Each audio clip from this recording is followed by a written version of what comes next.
సాధారణంగా ఒకవేళ ఫ్రెండ్షిప్ చేస్తున్నారు అంటే ఆ తర్వాత పరిచయాల ద్వారా అనుకోవచ్చు. మీరు ఆర్టిస్ట్ కాకముందు నుంచే మీతో అంత సన్నిహితంగా ఉన్నారు. నేను వేరే పార్టీలో ఉన్నా.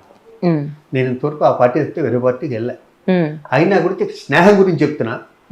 నాకు తెలిసి నా ప్రాణమిత్రుడుగానే ఎక్కువ ఉన్నాడంటే చంద్రశేఖర్. నేను అర్ధరాత్రి ఫోన్ చేసి పని ఉన్నా చేసేస్తే కదా న్యాచురల్గా. అవునండి.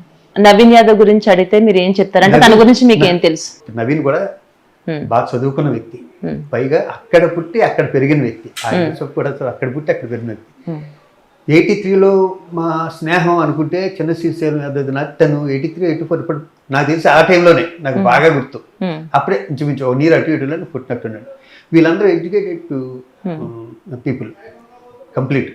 వాళ్ళ ఫ్యామిలీ అంతా బాగా చదివించుకున్నారు. ఒకళ్ళు ఇలాగా వాళ్ళకి ప్రతిదీ తెలుసు. వాళ్ళకి ఆ ఏరియా మీద బాగా కమాండ్ ఉంది. వాళ్ళకి ఎంటైర్ హైదరాబాద్ మీద కూడా అంత కంట్రోల్ ఉంది.